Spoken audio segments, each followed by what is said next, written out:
હવે મિત્રો આપણે ચેપ્ટર 7 ના દાખલાઓ જોઈએ તો એમાં પહેલા દાખલામાં એક ગામની કુલ વસ્તીના 70% ને ક્રિકેટ અને 20% ને ફૂટબોલ પસંદ છે, બાકીના લોકોને અન્ય રમતો પસંદ છે। જો અન્ય રમતો પસંદ કરનાર 2000 માણસો હોય તો તે ગામની કુલ વસ્તી કેટલી હશે। હવે રકમને સમજો મિત્રો। આપણને આ રકમની અંદર એમ કીધું છે કે 70% ક્રિકેટ રમે છે, બરોબર, ક્રિકેટ। 20% લોકો ફૂટબોલ રમે છે, બરોબર। એટલે કુલ કેટલા થયા? 90% લોકો બે રમત રમે છે। કઈ કઈ? ક્રિકેટ અને ફૂટબોલ રમે છે, ફૂટબોલ રમે છે। હવે શું સમજો, બરોબર। અને બાકીના જે છે 2000 લોકો એ અન્ય રમત રમે, પણ ટકા નથી આપ્યા। કુલ કેટલી વસ્તી છે ગામની? 100%। 100% માંથી 90% લોકો, કુલ વસ્તી ટકામાં છે અત્યારે, કુલ વસ્તી 100% આખા ગામની, એમાં 90% લોકો છે એ ક્રિકેટ અને ફૂટબોલ રમે છે। તો બાદબાકી કરો તો બાકી કેટલા રહ્યા? 10%। 10% લોકો છે એ બાકીની રમત રમે છે। તો ગામની કુલ વસ્તી કેટલી? તો આપણે જો 10% લોકો હોય, સમજો જરા, આપણને એમ કીધું છે કે જો 10% લોકો હોય તો બાકીની રમત, અહીંયા જુઓ 10% એટલે કે 10 લોકોએ 10% એ 2000 લોકો અન્ય રમત રમે,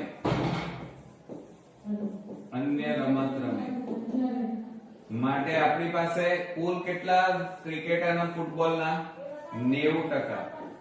તે 90% એ કેટલા લોકો ફૂટબોલ અને ક્રિકેટ રમે?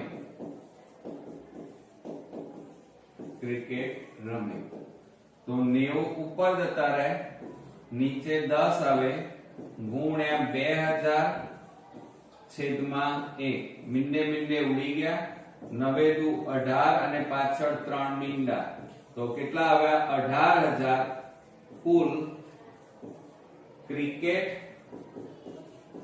અને ફૂટબોલ રમે, ફૂટબોલ। હવે આપણને શું કહે છે? ગામની કુલ વસ્તી શોધો। તો ગામની કુલ વસ્તી બરાબર, જુઓ, એક તો ક્રિકેટ રમાય છે એટલે કે કેટલાક લોકો ક્રિકેટ, કેટલાક લોકો ફૂટબોલ અને કેટલાક લોકો અન્ય રમત રમે છે, બરોબર, અન્ય રમત। તો ક્રિકેટ અને ફૂટબોલ રમતા હોય એવા લોકો કેટલા? 18000, અને અન્ય રમત રમતા હોય એવા લોકો કેટલા? તો 2000। તો કુલ આખા ગામની વસ્તી કેટલી થઈ? 18000 વત્તા 2000 કરો તો કેટલી થઈ? 20000 એ ગામની કુલ વસ્તી થઈ એમ કહેવાય। આવડશે મિત્રો? ચાલો હવે શું કહે છે? આગળ રકમ વાંચીએ। કૈલાસ પાસે જેટલી રકમ હતી તેમાંથી તેણે 80% રકમ વાપરી નાખી। જો તેની પાસે હવે 6000 બાકી રહ્યા હોય તો તેની પાસે અગાઉ કેટલી રકમ હોય? હવે જુઓ, અહીંયા આપણને રકમ કેટલી છે એ આપેલી નથી, રકમ વાપરી નાખી છે અને એની પાસે કેટલાક પૈસા વધ્યા છે। તો અહીંયા જુઓ, કૈલાસ પાસે જેટલી રકમ હતી, તો ધારો કે અહીંયા ધારી લઈએ, ધારો કે કૈલાસ પાસે x રકમ હતી, રકમ છે, બરોબર। હવે શું કહે છે? તેણે 80% રકમ વાપરી નાખી જો તેની પાસે 6000 બાકી રહ્યા હોય તો તેની પાસે અગાઉ કેટલા રૂપિયા કુલ હશે? મિત્રો જુઓ એમાં 80% રકમ વાપરી નાખી તો જુઓ એની પાસે 100% રકમ હતી. કેટલા આપેલી નથી, 100% રકમ હતી. એમાંથી એને કેટલી વાપરી નાખી? 80% રકમ વાપરી. તો બાકી કેટલી રહી? 20% રકમ બાકી રહી. હવે શું કહે છે? જો તેની પાસે 6000 બાકી રહ્યા હોય તો તેની પાસે અગાઉ કેટલી રકમ બાકી રહી હોય? તો અહીંયા લખીએ આપણે x ના 20% બરાબર એની પાસે કેટલા વધ્યા છે? 6000 બાકી રહ્યા. માટે શું થાય? x ના 20% ટકા કેટલા નીકળે? 100 બરાબર 6000 રૂપિયા. માટે x બરાબર આ ભાગાકારમાં છે, આ બાજુ લઈ જાઓ તો ગુણાકારમાં જાય તો 6000 ગુણ્યા 100 છેદમાં કેટલા આવે? 20. મીંડે ઉડી ગયા, 2 5 10 થાય તો બરાબર ગુણાકાર કરો 6 5 30 અને પાછળ 3 મીંડા એટલે 30000 રૂપિયા રકમ એની પાસે હતી. કેટલા હતી? 30000 રૂપિયા. એટલે તેની પાસે અગાઉ કેટલી રકમ હતી? તો 30000 રૂપિયા હતી. એટલે મિત્રો આ રીતે ગણી શકાય કે x ના 20% જુઓ બાકી કેટલી રહી? 20%. તો x ના 20% અને બાકી વધેલી રકમ કેટલી છે? 6000 રૂપિયા તમને આપેલી છે.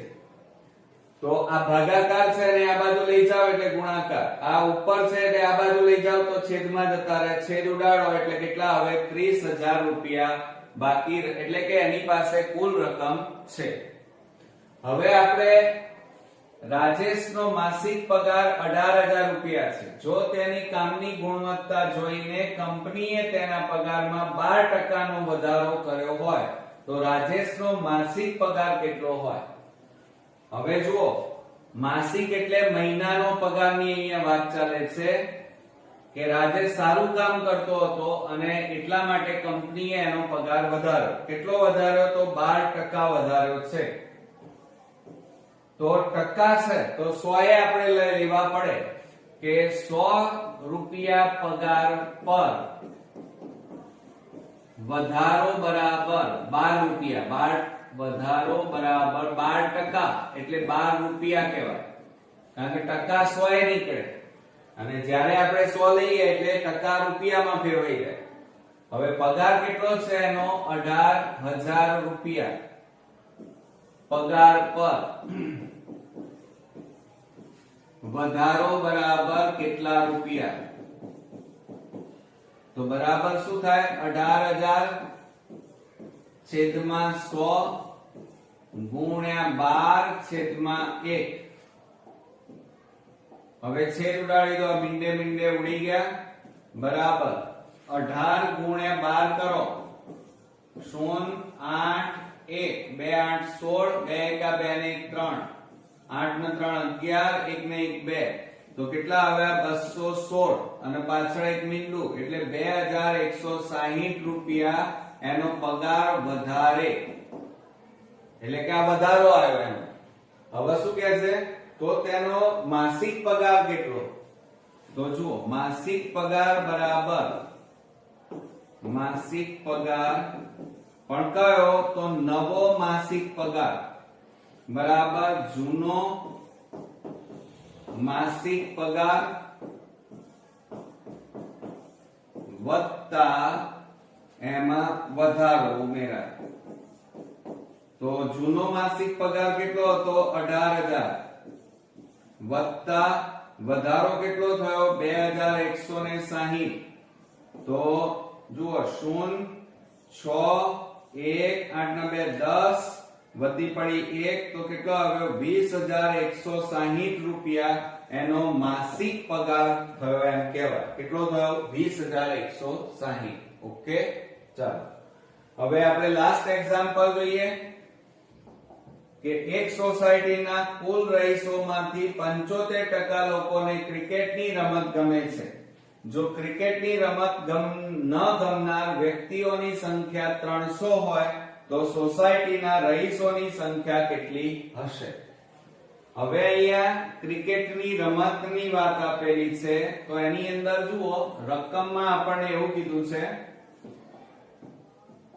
કે એક સોસાયટીમાં 75% લોકોને ક્રિકેટ ગમે છે અને બાકીના લોકોને ક્રિકેટ ગમતી નથી.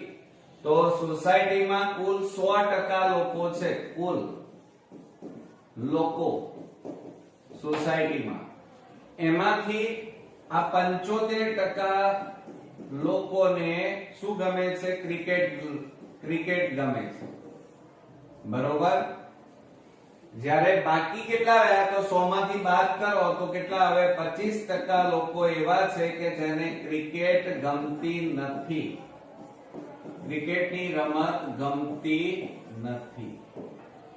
તો શું કહે છે? સોસાયટીના રહીશોની સંખ્યા કેટલી? હવે રહીશોની સંખ્યા આપી નથી તો ધારી લઈએ. ધારો કે સોસાયટીના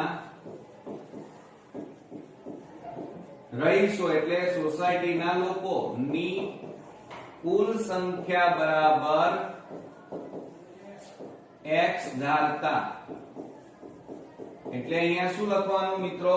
x ના આ 25% બરાબર અહીંયા આપણે લખી કાઢીએ x ના 25% બરાબર જુઓ 300 લોકોને ગમતી નથી એટલે બરાબર કેટલા આવે? અહીંયા 300 માટે x ના 25% ટકાને કેટલા નીકળે? 100 તો 100 વડે ભાગી નાખીએ બરાબર 300 માટે x બરાબર આ ભાગાકાર છે ને આ બાજુ લઈ જાઓ તો ગુણાકારમાં જાય તો 300 ગુણ્યા 100 અને છેદમાં કેટલા આવે?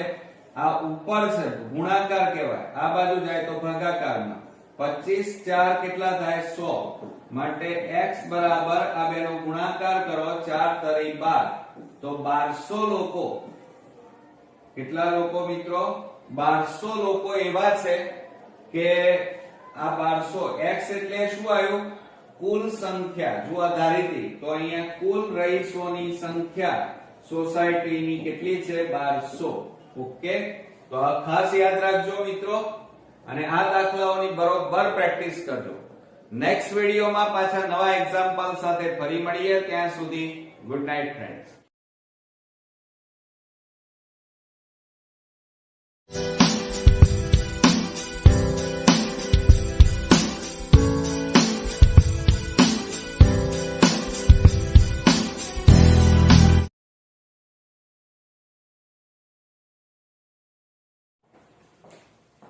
ગુડ મોર્નિંગ ફ્રેન્ડ્સ, હું અજય ત્રિવેદી અને આજે આપણે ધોરણ 8 વિષય ગણિતમાં મિત્રો વાર્ષિક પરીક્ષા માટે ગાલા એસાઇનમેન્ટના એક્ઝામ્પલ શીખવાના છીએ.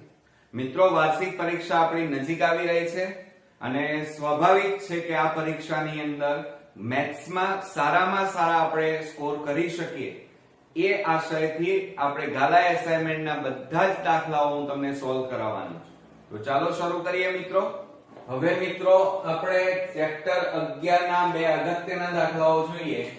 તેમાં 800 કિમી નું અંતર કાપવા માટે એક ટ્રક 80 કિમી પ્રતિ કલાકની ઝડપે દોડે છે. આ ટ્રકને તે સ્થળે 2 કલાક વહેલી, અહીંયા જુઓ કયો શબ્દ વપરાયો છે? વહેલી પહોંચાડવા માટે ટ્રકની ઝડપ કેટલી કરવી પડે? બરોબર મિત્રો, તો ધ્યાન આપજો ખાસ કારણ કે આ દાખલો ખૂબ જ અગત્યનો છે.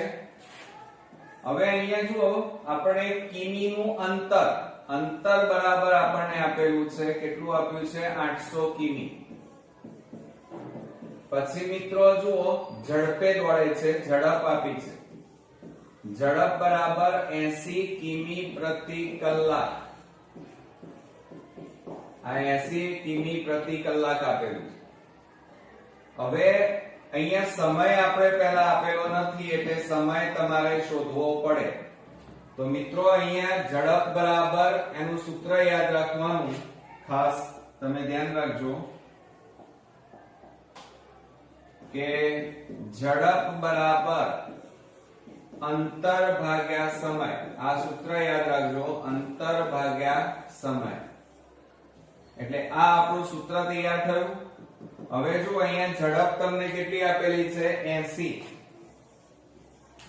અંતર આપેલું છે 800 કિમી અને સમય આપણે શોધવાનો છે. બરોબર. હવે આ સમય ભાગાકારમાં છે, આ બાજુ લઈ જાવ તો ગુણાકારમાં જાય તો 80 ગુણ્યા સમય બરાબર 800. હવે આ ગુણાકારમાં છે, આ બાજુ જાય તો ભાગાકારમાં જાય તો સમય બરાબર 800 છેદમાં 80. મીંડે મીંડે ઉડી ગયા. હવે આપણે છેદ ઉડાડીએ તો 8 દાન 80 થાય તો બરાબર 10 કલાક લાગે. કેટલા કલાક? 10 કલાક. બરોબર. ચાલો હવે શું કહે છે? રકમને બરોબર સમજો. ટ્રકને તે સ્થળે 2 કલાક વહેલા પહોંચવાનું છે. વહેલા એટલે ઓછો સમય. તો અહીંયા લખવાનું કે ટ્રકને તે જગ્યાએ પહોંચતા લાગતો સમય બરાબર. આમ મિત્રો એને કેટલો સમય લાગે છે? 10 કલાક. પણ 2 કલાક વહેલા પહોંચવું છે તો કેટલા કલાકમાં પહોંચવું પડે? તો 8 કલાકનો સમયમાં એને પહોંચવું પડે.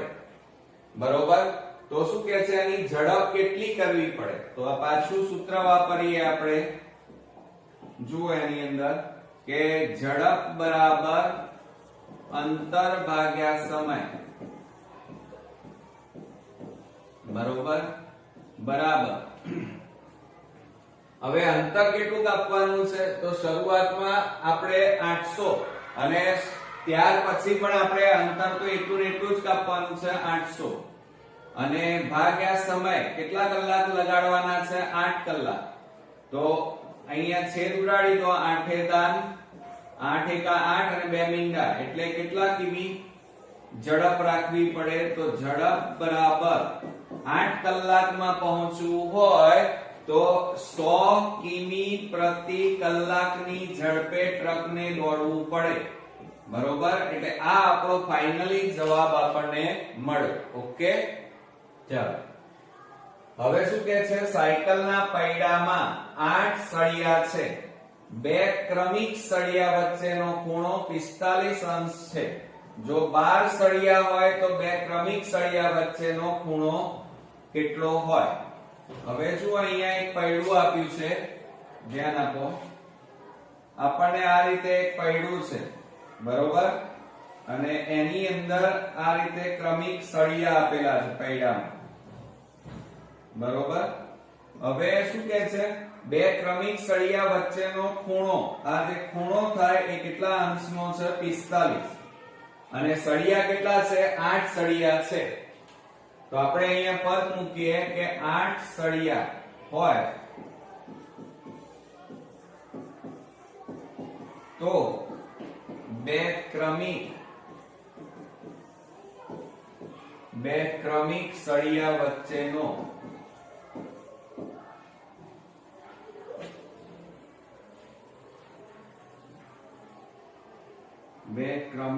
સળિયા વચ્ચેનો ખૂણો બરાબર 45 અંશ. માટે આપણી પાસે કેટલા સળિયા છે? 12 સળિયા. તો 12 સળિયા હોય એટલે સળિયાઓની સંખ્યા વધારી દીધી આપણે.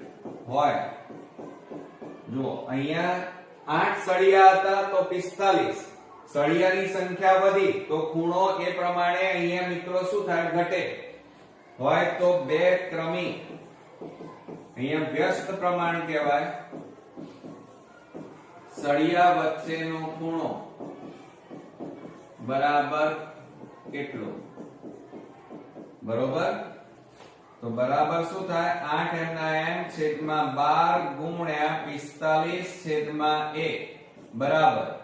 હવે મિત્રો જુઓ અહીંયા 8 સળિયા છે અને સળિયાની સંખ્યા કેટલી થાય છે 12, એટલે સળિયા વધે છે તો અહીંયા ખૂણામાં શું થાય? ઘટાડો થાય. તો આને વ્યસ્ત પ્રમાણ કહેવાય. તો હવે આપણે છેદ ઉડાડી દઈએ. ચાલો, તો 4 દુ 8 અને 4 3 12. ત્રણે છેદ ઉડાડીએ, 3 15 તારી 45. 15 ગુણ્યા 2 કરો તો કેટલા આવે? 30 અંશ. તો જુઓ, શરૂઆતમાં કેટલા અંશનો આવતો તો 45 અને આ કેટલો આવ્યો? 30 અંશ. એટલે ખૂણામાં શું થયો? ઘટાડો થયો. ઓકે. હવે મિત્રો આપણે ત્રીજા નંબરનો દાખલો જોઈએ. તો એક રોડ બનાવવામાં 39 મશીન કામે લગાડાય તો 12 દિવસમાં કામ પૂરું થાય છે. 52 મશીન કામે લગાડીએ તો આ કામ કેટલા દિવસમાં પૂરું થાય?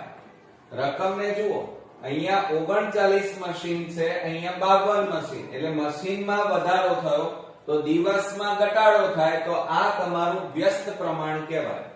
તો જુઓ, ત્રીજા દાખલાની અંદર આપણે પદ મૂકીએ કે 39 મશીન કામે લગાડતા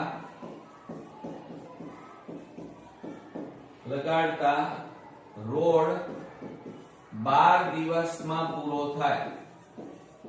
12 દિવસમાં પૂરો થાય માટે આપણે કેટલા મશીન કામે લગાડીએ છીએ? 52 મશીન કામે લગાડતા રોડ કેટલા દિવસમાં પૂરું થાય? દિવસમાં પૂરો થાય. બરોબર. તો બરાબર શું થાય? વ્યસ્ત પ્રમાણ છે એટલે 39/52 અને ગુણ્યા 12/1. હવે આપણે છેદ ઉડાડી દઈએ. જુઓ, 13 4 52 અને 13 તારી 39 અને 4 3 કેટલા થાય? 12. તો 3 તારી 9 દિવસ લાગે. એટલે મિત્રો વ્યસ્ત પ્રમાણ છે કે સમપ્રમાણમાં છે ખબર કઈ રીતે પડે? તો જુઓ, મશીનની સંખ્યામાં વધારો થાય છે તો દિવસમાં શું થાય છે? અહીંયા ઘટાડો થાય છે. તો આને વ્યસ્ત પ્રમાણ કહેવાય. ઓકે. ચાલો, હવે આપણે ચોથા નંબરનો દાખલો ગણીએ કે એક ટાંકીને 1 કલાક અને 20 મિનિટમાં, રકમને સમજો બરોબર, 1 કલાક અને 20 મિનિટ ભરવા માટે 6 પાઇપનો ઉપયોગ કરવો પડે છે. જો ફક્ત 5 પાઇપનો ઉપયોગ કરીએ તો ટાંકી ભરાતા કેટલો સમય લાગે? હવે પહેલા તો આપણને 1 કલાક, જોજો, આપણને એમ કીધું છે 1 કલાક અને 20 મિનિટ આપી છે. એટલે આ કલાકને મિનિટમાં ફેરવવી પડે. તો જુઓ, 1 કલાક એટલે કેટલી મિનિટ? 60 મિનિટ થાય અને વત્તા પાછળ કેટલી છે? બીજી 20 મિનિટ. તો આ બેનો સરવાળો કરો તો કેટલા થાય? 80 મિનિટ થાય. એટલે શું કહે છે? જુઓ, એક ટાંકીને 6 પાઇપો ઉપયોગ કરવો પડે, એટલે કે કરવો પડે એક ટાંકી ભરવા માટે. જો 5 પાઇપો ઉપયોગ કરીએ તો કેટલો સમય લાગે? તો આપણે શું પદ મૂકવાનું? 6 પાઇપોનો ઉપયોગ કરતા ટાંકી ભરાતા 80 મિનિટ લાગે, માટે 5 પાઇપનો ઉપયોગ કરતા કેટલો સમય લાગે? પદ મૂકતા જરા ધ્યાન આપજો કે 6 પાઇપ ની મદદથી અથવા ઉપયોગ કરતા મદદથી એક ટાંકી કેટલી મિનિટમાં? 1 કલાક 20 મિનિટ એટલે 60 મિનિટ કહેવાય. 60 મિનિટમાં ભરાય. માટે હવે અહીંયા પાઇપો આપણે કેટલા કામે લગાડીએ છીએ? 5. તો જુઓ, અહીંયા 5 પાઇપ ની મદદથી એક ટાંકી કેટલા મિનિટમાં ભરાય? હવે તમે બરોબર ધ્યાનથી જુઓ મિત્રો, અહીંયા પાઇપોની સંખ્યા ઘટે છે તો અહીંયા મિનિટોની સંખ્યામાં વધારો થશે. આ બાજુ ઘટે તો આ બાજુ વધે. બરોબર, તો આ વ્યસ્ત પ્રમાણ કહેવાય. તો બરાબર જુઓ 6/5 ગુણ્યા 80/1 બરાબર. હવે છેદ ઉડાડો, 5 છેદ ઉડાડીએ, 5 એકા 5, 5 દુ 10 થઈ જાય, 5 એકા 5 અને 5 6 30 એટલે 16 × 5 80 થાય.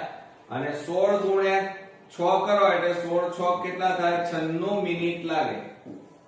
કેટલી મિનિટ લાગે? એક ટાંકી ભરાતા 5 પાઇપોની મદદથી 96 મિનિટ લાગે. હવે તમે જવાબ જુઓ, અહીંયા નથી આપેલો, તો હવે આને કલાકમાં ફેરવવા પડે મિત્રો. તો કલાકમાં કેવી રીતે ફેરવાય એ પણ હું શીખવાડી દઉં. તો જુઓ 90 આ 96 છે, 96 ભાગ્યા, હવે 1 કલાક એટલે કેટલી મિનિટ? અહીંયા આપણે લખીએ, જો આ રીતે પદ મૂકવાનું, ના આવડે તો 60 મિનિટ બરાબર 1 કલાક.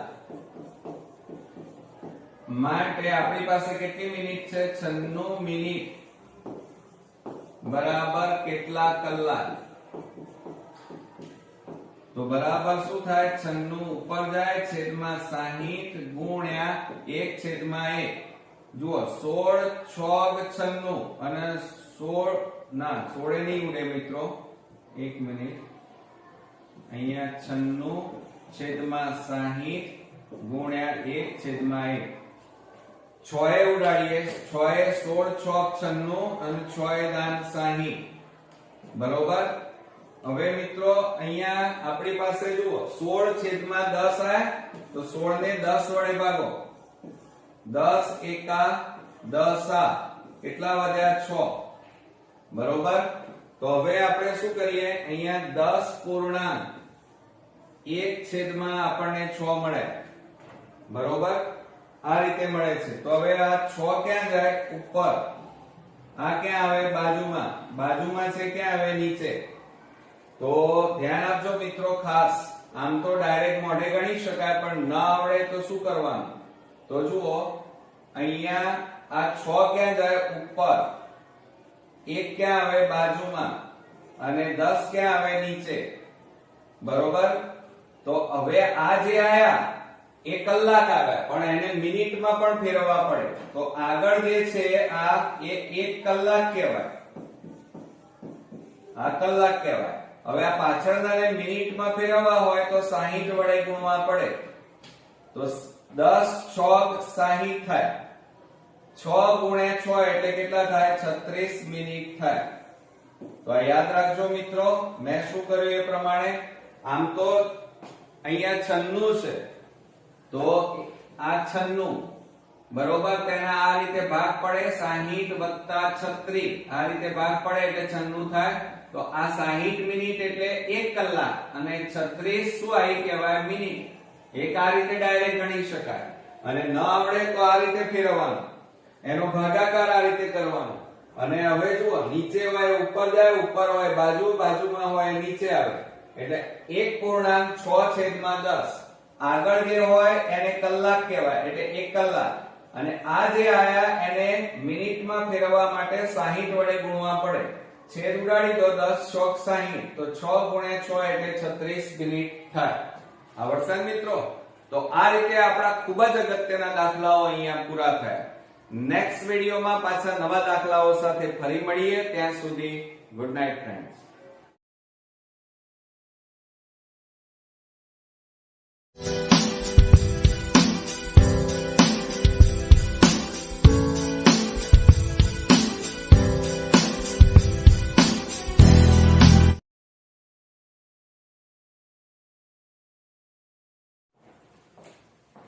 ગુડ મોર્નિંગ ફ્રેન્ડ્સ, હું અજય ત્રિવેદી અને આજે આપણે ધોરણ 8 વિષય ગણિતમાં મિત્રો વાર્ષિક પરીક્ષા માટે ગાલા એસાઇનમેન્ટના એક્ઝામ્પલ શીખવાના છીએ. મિત્રો વાર્ષિક પરીક્ષા આપણી નજીક આવી રહી છે અને સ્વાભાવિક છે કે આ પરીક્ષાની અંદર મેથ્સમાં સારામાં સારા આપણે સ્કોર કરી શકીએ એ આશયથી આપણે ગાલા એસાઇનમેન્ટના બધા જ દાખલાઓ હું તમને સોલ્વ કરાવવાનો છું. તો ચાલો શરૂ કરીએ મિત્રો. મિત્રો આપણે દાખલાની શરૂઆત કરીએ તો એની અંદર મિત્રો ચેપ્ટર નંબર 9 અને એનો પહેલો દાખલો જોઈએ તો સમલંબ આકારના એક ખેતરની સમાંતર બાજુઓના માપ 72 મીટર અને 28 મીટર છે. આ બે સમાંતર બાજુઓ વચ્ચેનું લંબ અંતર 50 મીટર છે. આ ખેતરને સમથળ કરવાનો ખર્ચ દર ચોરસ મીટરે 4 રૂપિયા લેખે કેટલો થાય? હવે મિત્રો આપણને અહીંયા રકમની અંદર જુઓ સમલંબ આકારના એક ખેતર આપેલું છે. એટલે આપણે પહેલા સમલંબ આકારનો ચતુષ્કોણ દોરી દઈએ. આ સમલંબ આકારના ચતુષ્કોણ આકારનું ખેતર, બરોબર. એનું નામ આપણે આપવું હોય તો આપી દઈએ A B C અને આ D, બરોબર. આ આપણું ખેતર. હવે શું કહે છે? સમાંતર બાજુઓના માપ 72 મીટર અને 28 મીટર. હવે તમે ધ્યાનથી જુઓ મિત્રો, તો સમાંતર બાજુઓ આ AB અને આ CD આ બંને સમાંતર બાજુઓ છે. એમાં મોટી બાજુ આ નાની બાજુ, નાની બાજુનું માપ છે 28 મીટર, રકમમાં આપણને આપેલું છે.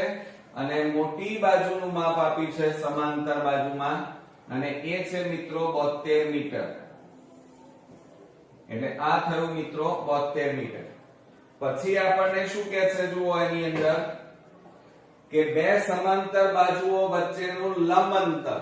લંબ અંતર એટલે આ સમાંતર બાજુઓ છે AB અને CD, અને એમની વચ્ચેનું લંબ અંતર એટલે આ લંબ અંતર કહેવાય. આ બરોબર, લંબ અંતર અહીંયા કાટખૂણો બનાવે. અને આનું માપ આપણને આપ્યું છે 50 મીટર. આ 50 મીટર આપણને લંબ અંતર આપેલું છે, અને આ પણ 50 મીટર જ થાય, બરોબર. ચાલો હવે શું કહે છે કે આ ખેતર એટલે આ આખું સમલંબ આકારના ચતુષ્કોણનું ક્ષેત્રફળ કહેવાય. એટલે મિત્રો જુઓ અહીંયા આપણે અહીંયા સૂત્ર લખીએ પહેલા દાખલામાં કે સમલંબ આકારના ખેતરનું, પણ આ ખેતર કેવું છે? ચતુષ્કોણ છે. કેવો?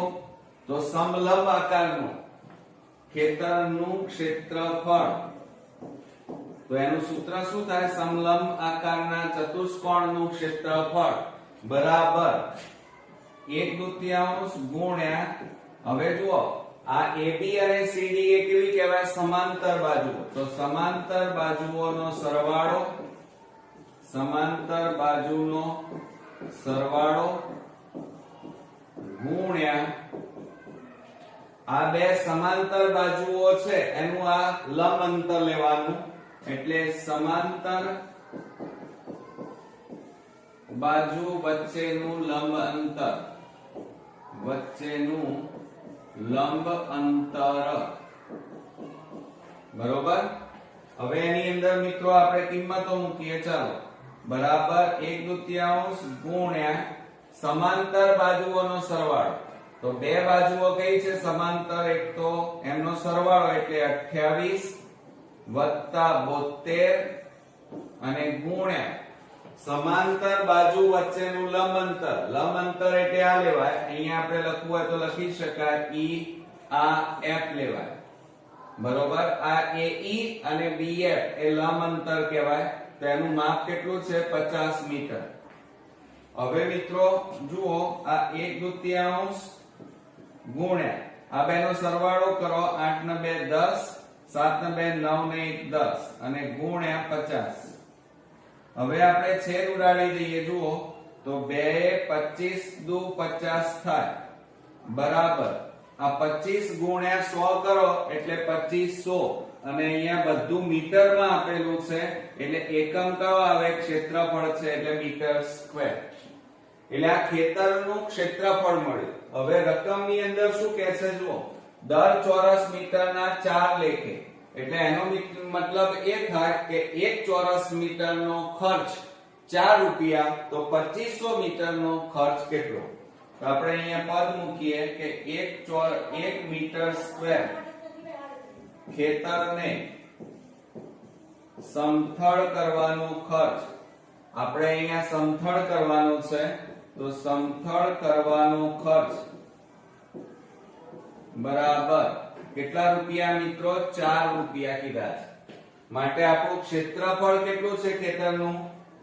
તો 2500 મીટર સ્ક્વેર ખેતરને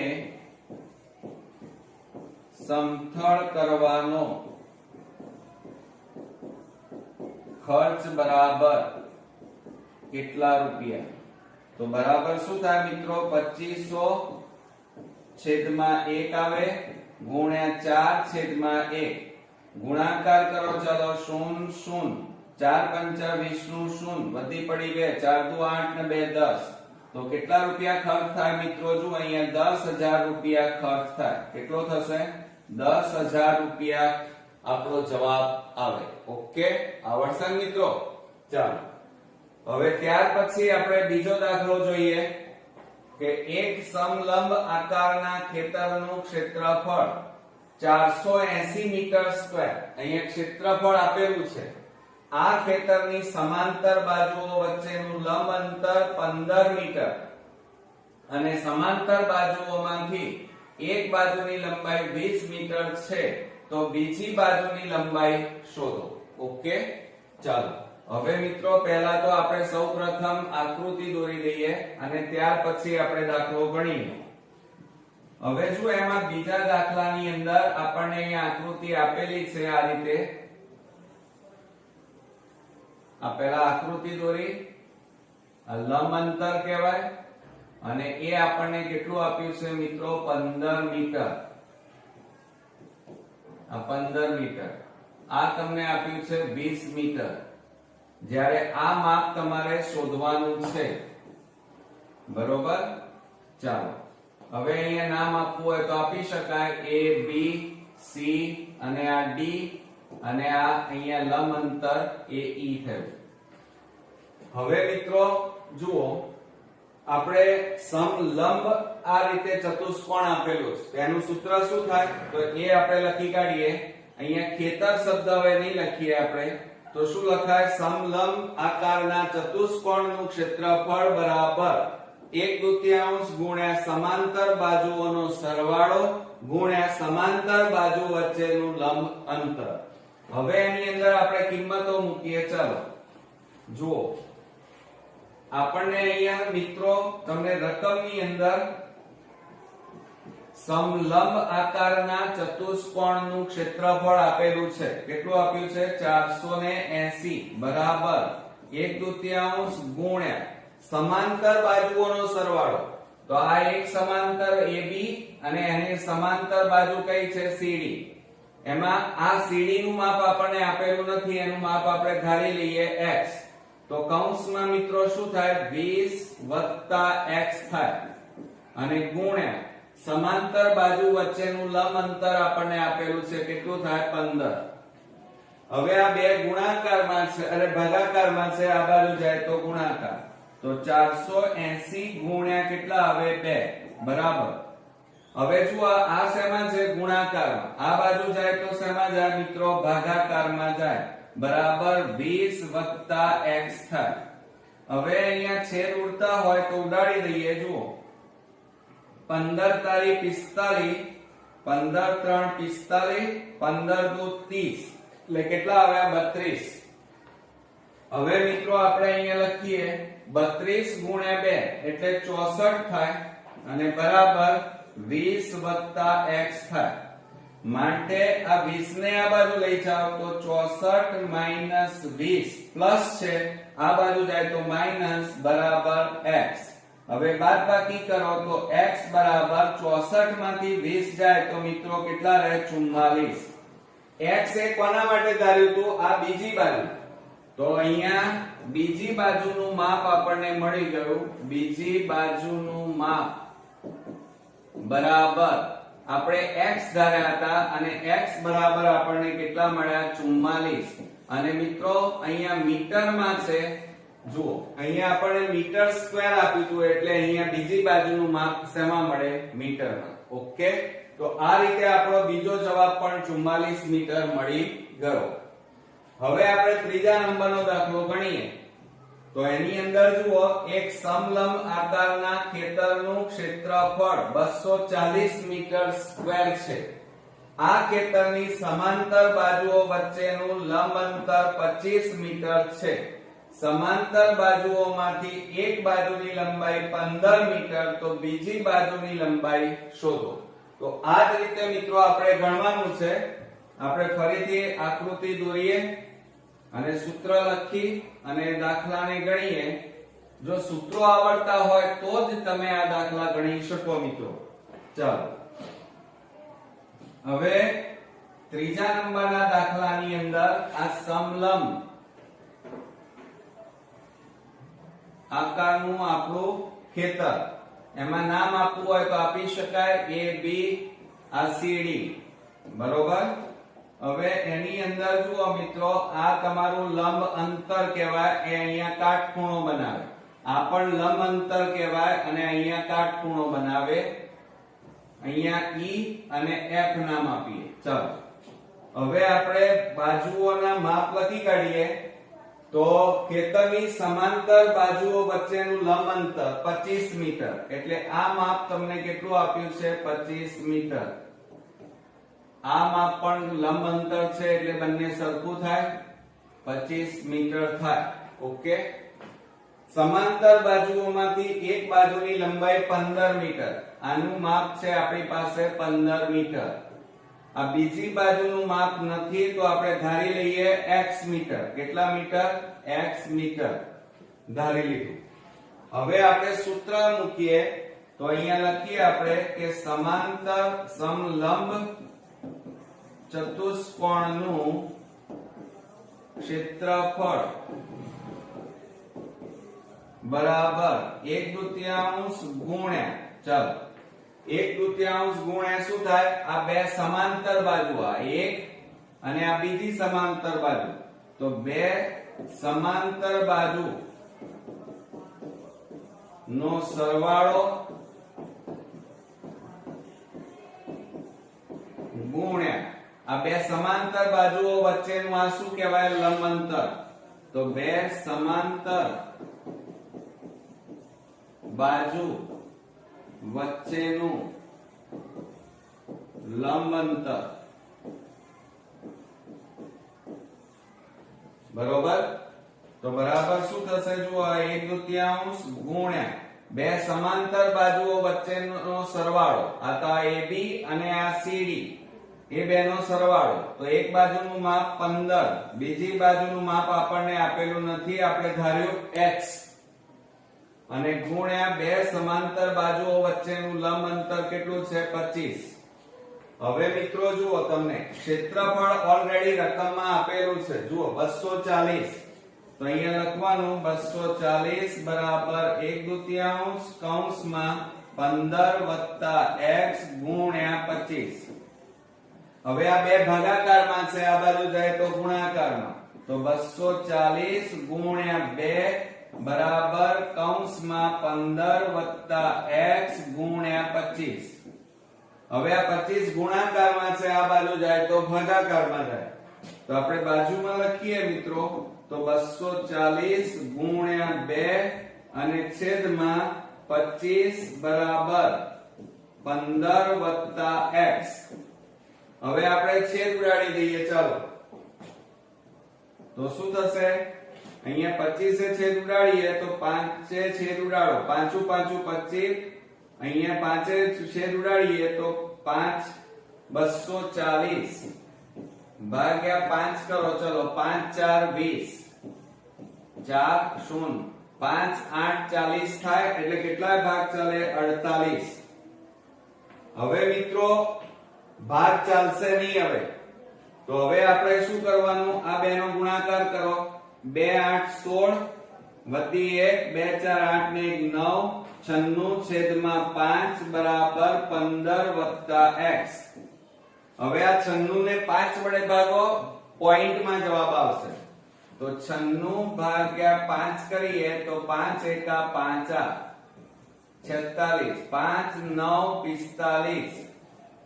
એક વધ્યો, ભાગ ન ચાલે, પોઈન્ટ, શૂન્ય મૂક્યું, શૂન્ય નીચે ઉતાર્યું, 5 2 10. તો બરાબર ભાગાકાર કર્યો મિત્રો, તો આ બેનો ભાગાકાર કરીએ તો 19.2 બરાબર 15 વત્તા x મળે. હવે આ 15 એ પ્લસ છે, બરાબર ની આ બાજુ જાય તો માઈનસ થાય. તો આપણે અહીંયા લખી કાઢીએ, જુઓ 19.2 માઈનસ 15.0 બરાબર કેટલા આવે x. હવે આ બેની બાદબાકી કરો તો x બરાબર ચલો 19.2 ઓછા 15.0 તો 2.9 માંથી 5 જાય તો 4. તો જવાબ કેટલો આવ્યો મિત્રો? 4.2. આટલા શું આવે કહેવાય? મીટર. કારણ કે આપણે બીજી સમાંતર બાજુની લંબાઈ શોધો. તો હવે આપણે એનો જવાબ લખી કાઢીએ. અહીંયા લખીએ આપણે આન્સર કરીને કે બીજી સમાંતર બાજુનું માપ બરાબર x બરાબર કેટલા મળ્યા મિત્રો? 4.2 મીટર આપણને જવાબ મળ્યો. ઓકે, આવડશે મિત્રો? ચલો હવે આપણે ચોથા નંબરનો દાખલો જોઈએ. તો એની અંદર સમલંબ આકારના એક ખેતરની બે સમાંતર બાજુઓના માપ 12 મીટર અને 18 મીટર છે. બંને સમાંતર બાજુઓ વચ્ચેનું લંબ અંતર 40 મીટર છે. આ ખેતરને સમથળ કરવાનો ખર્ચ દર ચોરસ મીટરે 8 રૂપિયા લેખે કેટલો થાય? તો આ જ રીતે પહેલા મિત્રો આપણે આકૃતિ દોરી દઈએ. ચાલો હવે જો એની અંદર ચોથા નંબરમાં સમલંબ આકારનું ખેતર કીધું છે. એટલે પહેલા તો આપણે આ રીતે સમલંબ આકારનું ખેતર આ રીતે દોર્યું. અહીંયા નામ આપી દઈએ a b c d. ના આપો તો પણ ચાલે, બરોબર. હવે આ AB અને આ CD એ સમાંતર બાજુઓ કહેવાય અને એમની વચ્ચેની આ ઊભી લીટી દોરી એ લંબ અંતર થાય. આ પણ લંબ અંતર થાય મિત્રો અને એ કાટખૂણો બનાવે. હવે એની અંદર આપણે જોઈએ તો જુઓ શું કહે છે? બે સમાંતર બાજુઓના માપ 12 મીટર અને 18 મીટર. તો આ નાની બાજુ છે તો આનું માપ થશે 12 મીટર અને આ સમાંતર બાજુ મોટી છે એટલે આ 18 મીટર થાય. હવે એમની બંને બાજુઓ વચ્ચેનું લંબ અંતર 40 મીટર. તો આ તમારું થશે 40 મીટર. આ તમારું થાય 40 મીટર. ઓકે, ચાલો હવે આપણને શું કહે છે? ખેતરને સમથળ કરવું છે તો ક્ષેત્રફળ શોધવું પડે મિત્રો. તો પછી આ જ સૂત્રનો આપણે ઉપયોગ કરીશું અને દાખલાની ગણતરી કરીએ. તો જુઓ શું કહે છે? સમલંબ ચતુષ્કોણનું ક્ષેત્રફળ બરાબર 1/2 ગુણ્યા બે સમાંતર બાજુઓનો સરવાળો ગુણ્યા બે સમાંતર બાજુઓ વચ્ચેનું લંબ અંતર. ઓકે, તો બરાબર હવે જુઓ મિત્રો બરાબર 1/2 ગુણ્યા બે સમાંતર બાજુઓનો સરવાળો. એટલે સમાંતર બાજુઓ કઈ છે? AB અને આ CD એનો સરવાળો એટલે 12 + 18 થાય અને ગુણ્યા બે સમાંતર બાજુ વચ્ચેનું લંબ અંતર. આ લંબ અંતર કહેવાય મિત્રો. અહીંયા નામ આપીએ E અને આ F. તો કેટલું છે? 40. તો બરાબર શું થશે? છેદ ઉડાડી દઈએ પણ એ પહેલા આપણે સરવાળો કરીએ. 12 અને 18 નો સરવાળો કરો તો 30 × 40. હવે આપણે છેદ ઉડાડીએ તો શું? 2 15 દુ 30 થાય. આ 15 × 4 15 4 60 અને પાછળ 0 એટલે 600 આવ્યા કહેવાય. તો આ શું આવ્યું કહેવાય? મીટર સ્ક્વેર આવ્યા એમ કહેવાય. હવે શું કહે છે? આ સમથળ કરવાનો ખર્ચ. આ તો ખેતરનું ક્ષેત્રફળ. હવે આપણે અહીંયા પદ મૂકીએ કે 1 મીટર સ્ક્વેર સમથળ કરવાનો ખર્ચ બરાબર કેટલા રૂપિયા? 8 રૂપિયા. માટે આપણી પાસે કેટલા છે? 600 મીટર સ્ક્વેર સમથળ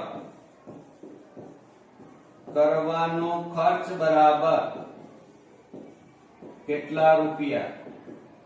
તો હવે શું થશે? ચાલો અહીંયા લખીએ આપણે બાજુમાં. તો બરાબર 600 ઉપર જતા રહે, નીચે 1 આવે અને ગુણ્યા 8/1. હવે આ બંનેનો ગુણાકાર કરો તો 8 ગુણ્યા 6 એટલે 8 6 48 અને પાછળ 2 મીંડા એટલે કેટલા રૂપિયા ખર્ચ થાય? તો 4800 રૂપિયા ખર્ચ થાય. ઓકે, તો આ રીતે આપણા 9મા ચેપ્ટરના ગાલા એસાઇનમેન્ટના વાર્ષિક પરીક્ષાના મોસ્ટ ઇમ્પોર્ટન્ટ દાખલા અહીંયા પૂરા થયા. નેક્સ્ટ વિડીયોમાં નવા ચેપ્ટર સાથે ફરી મળીએ. ત્યાં સુધી ગુડ નાઇટ ફ્રેન્ડ્સ.